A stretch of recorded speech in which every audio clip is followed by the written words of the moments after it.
The English Premier League has an estimated 260 million fans across Africa. In Nigeria, 59% of people watch it, only 34% watch their own league. Yet Africa doesn't just consume football, it creates it. But virtually every top African star builds their career in Europe, not at home. This map explains why. Africa's love for football is legendary, but the love doesn't pay local bills. The English Premier League boasts 260 million fans across the continent, more than the entire population of Nigeria and Egypt combined. In Nigeria, a 2024 poll found 59% watch the EPL, while only 34% follow the Nigerian Premier League. Broadcast rights for those European matches are worth hundreds of millions of dollars, but almost none of that money touches African clubs. Satellite dishes beam Old Trafford into packed bars and Lagos. Kids grow up idolizing Sulla and Maine, not local heroes. This passion creates a relentless economic suction. If you're a young prodigy in Accra, the only path to decent money and global fame runs through a European academy. The local league is left with empty seats, delayed wages, and fading relevance. That gap is the first layer of the map, demand centered thousands of miles away. The result is a continent that supplies the world's top leagues with remarkable talent while its own competitions wither. The imbalance sets the stage for a mass migration that began in the 1990s, and as we'll see, that migration became a full-blown industry.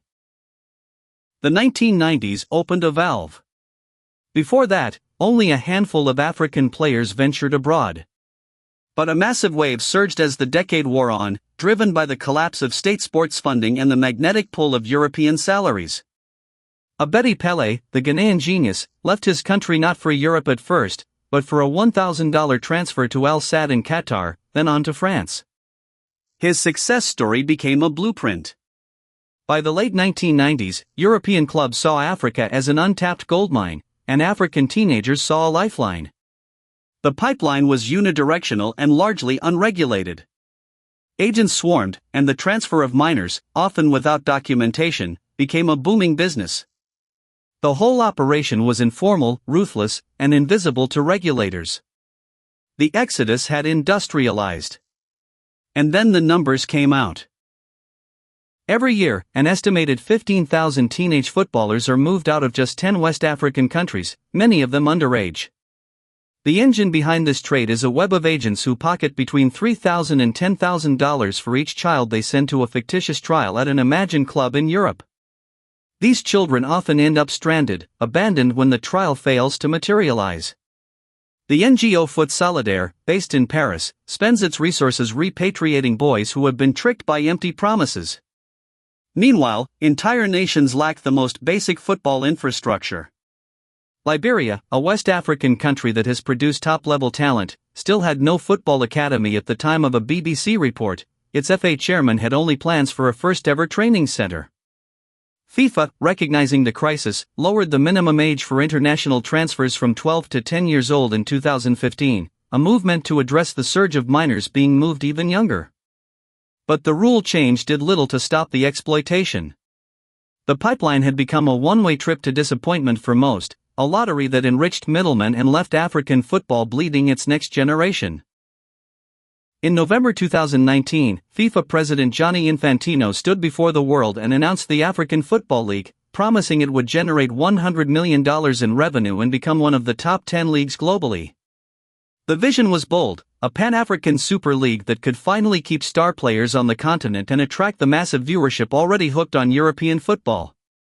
The league launched in 2023 with prize money of $4 million for the winner, $3 million for the runner-up, and $1.7 million for each semifinalist. By global standards, that's tiny. For comparison, a single Champions League group stage qualification nets a European club far more. The African Football League failed to capture imaginations. It lasted just one edition and then disappeared, unable to sustain popularity or broadcast revenue. The failure underscored a deeper problem. Even a continental competition couldn't compete with the gravitational pull of the UEFA Champions League, which reaps billions from global broadcasting. The map of football wealth remains stubbornly unchanged, Europe in the center, Africa on the periphery sending raw material. It was a reality check. The African Football League needed more than a launch, it needed a structural shift that never came. The financial imbalance is staggering. FIFA generated a record $7.57 billion in the 2019-2022 cycle, with 83% coming from the World Cup in Qatar. The organization expects to earn $11 billion in the 2023-2026 period, its largest ever, promising unprecedented investment in global development through programs like FIFA Forward. Yet when the new 32-team Club World Cup kicks off in 2025, Africa's CAF receives only 4 slots, the same as Asia and North America, while Europe's UEFA gets 12. The numbers speak for themselves. Europe's clubs dominate the global stage, and the system allocates opportunity accordingly.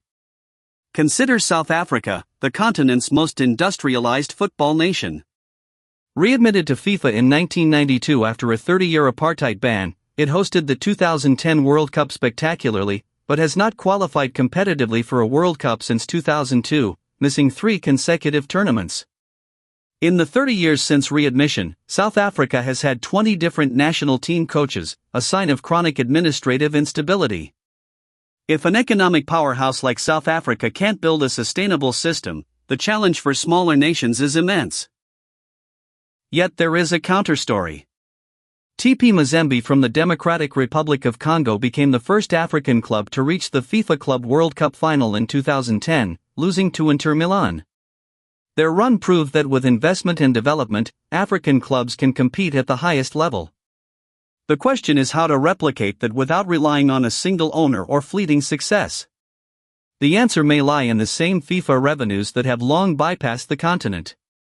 With $11 billion on the table for 2023 to 2026, a portion earmarked for global development could finally seed proper academies, better leagues, and the infrastructure to keep teenage talents from being tricked overseas. NGOs like Foot Solidaire are patching the damage, but real change will require African football to capture the imagination of its own 260 million fans. The map still shows talent flowing north, but a few dots are starting to build fences. Africa's greatest soccer stars will keep leaving home until the map of football's economy shifts. The passion is there, the talent is there, but the money is not.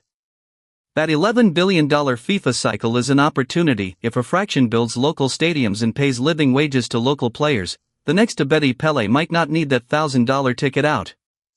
The pipeline can be reversed when viewing a home league becomes as thrilling as watching a European giant. Until then, the exodus continues, and the map remains a one-way street.